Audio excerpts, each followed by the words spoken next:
Wonderful introduction और आप लोगों को मैं कॉन्ग्रेचुलेट करना चाहती हूँ कि आप लोगों के कॉलेज स्कूल में ये चीज़ हो रही है, क्योंकि मेरे स्कूल कॉलेज में नहीं होती थी।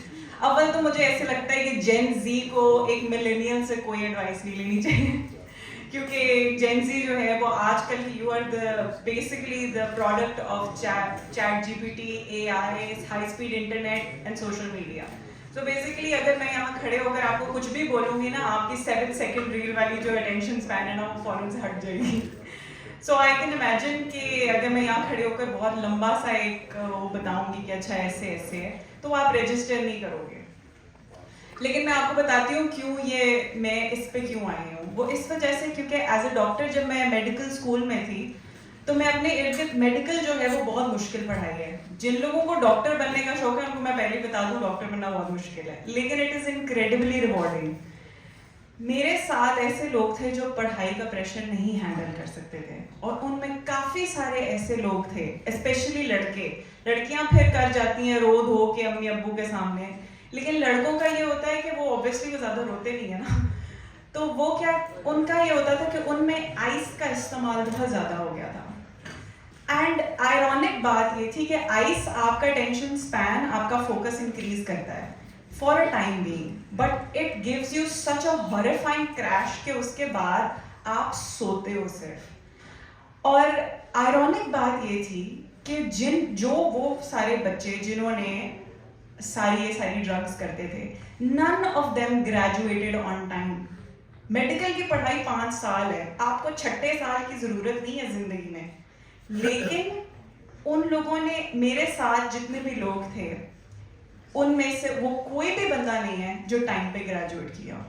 और ये मेरी जनरेशन है, जब आइस इतनी ज्यादा पॉपुलर भी नहीं थी बैक इन 2012, और अब उसके इतने हालात हो चुके हैं कि if I go back to my parent medical institution, I see every other person with either a vape और अ सिगरेट एंड थिंकिंग हो उससे ज्यादा कूल इंसान तो इस दुनिया में कोई नहीं। और इंस्टाग्राम और स्नैपचैट पे तो बस वाह हो रही है, लेकिन ऐसा कुछ नहीं है।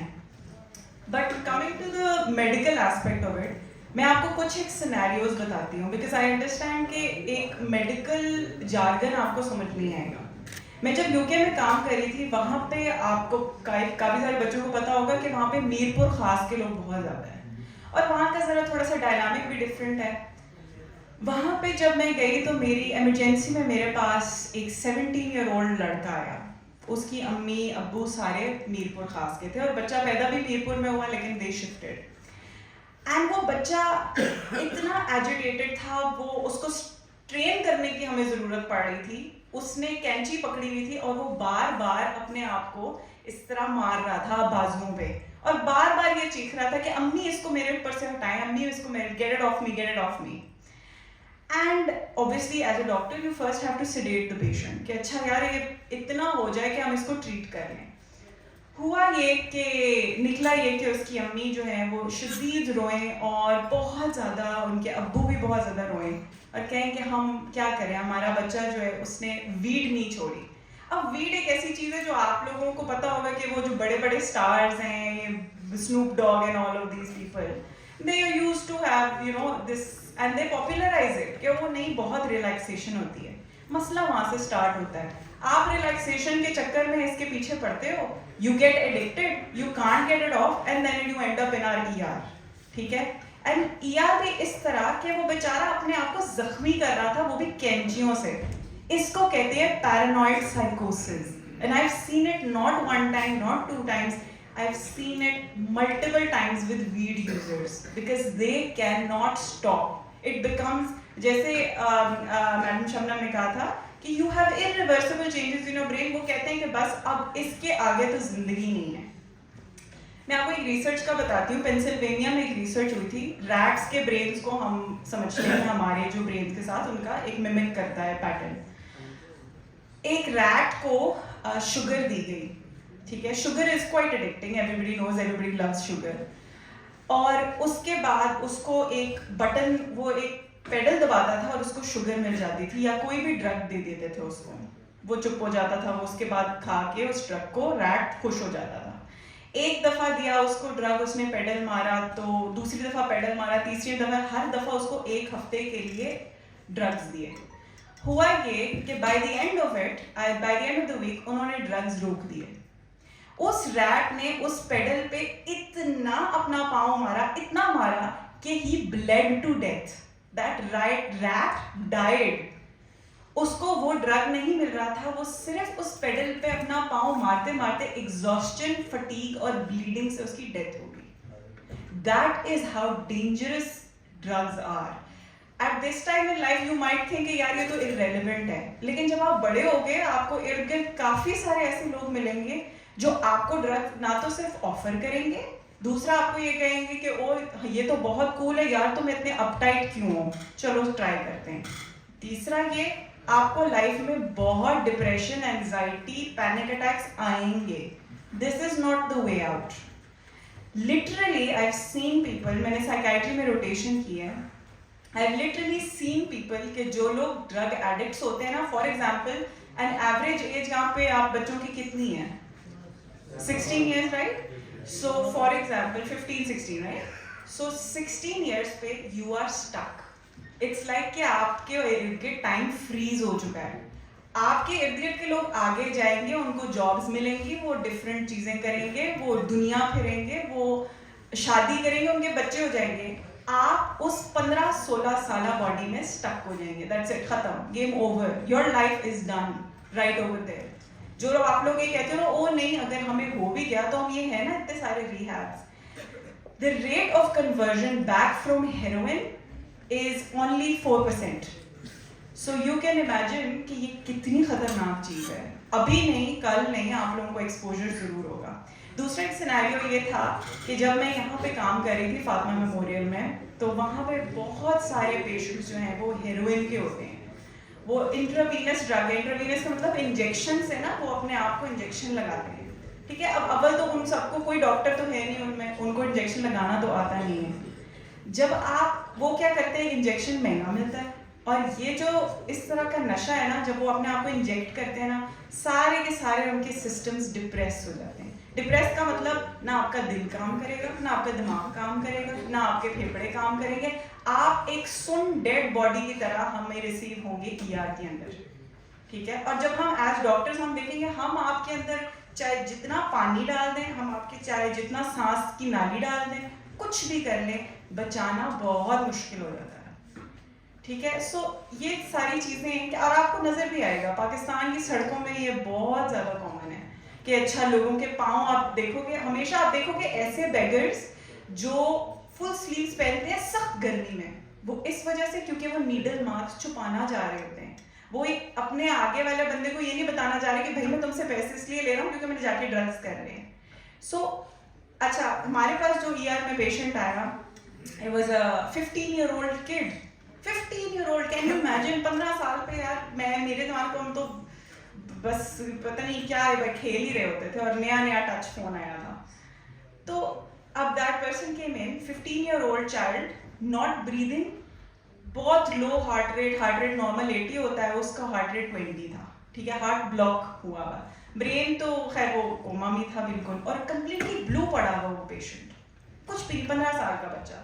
जब मैंने उसके माँ बाप से पूछा, उसके माँ बाप ने कहा हम इसको रोक रोक के थक गए, इसका जो करना है करें, हमें नहीं पता, इसको हमारे सर से उतारें। माँ बाप were exhausted, they did not care.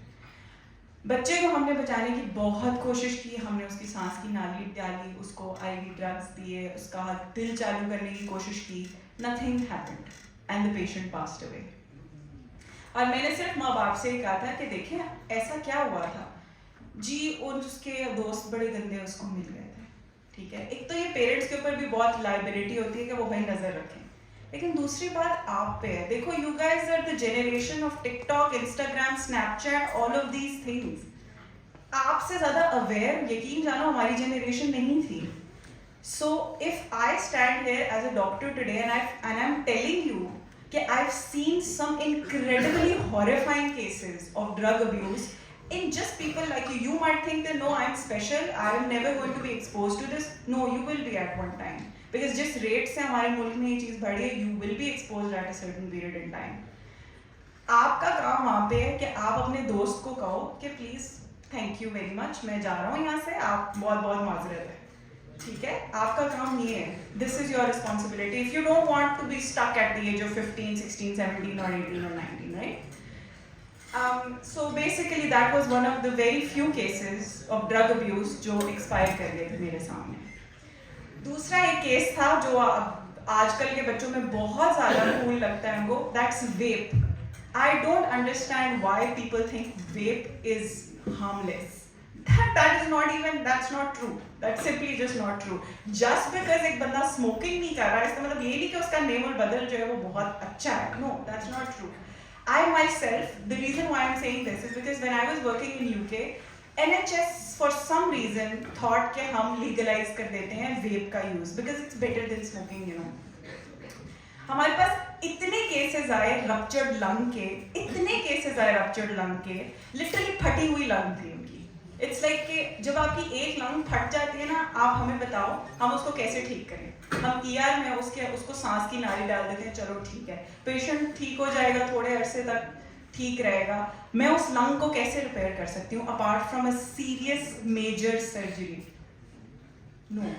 So basically it just not only affects your brain, but it literally wrecks every organ of your body step by step.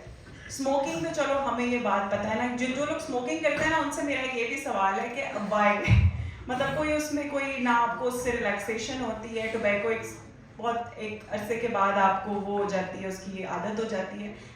After a while you just pumping smoke into your body and wrecking your lungs. There is no point to it. So I would really urge you, of course, कि आप लोग एक बहुत aware generation हो, don't make this decision. And seriously, from a person who has worked in the ER for most of her career, I have seen such incredibly devastating cases of drug abuse, जिसमें ना सिर्फ बच्चा involve होता है, उसके माँ बाप, उसके बीवी बच्चे, हर कोई। That single person wrecks the lives of so many people around them that you can't even imagine. So if you're thinking for even a second to try कि यार चलो try करके देखते हैं, just don't even, it's not worth your time. You are too precious for this. This is not worth it. Okay? So with that I conclude. I know कि मेरा from a medical perspective मैंने बड़ी gruesome आपको एक picture दिखाई है, but that is the reality और यही चीज़ मैंने अपनी उसमें देखी है, emergency के career में देखी है.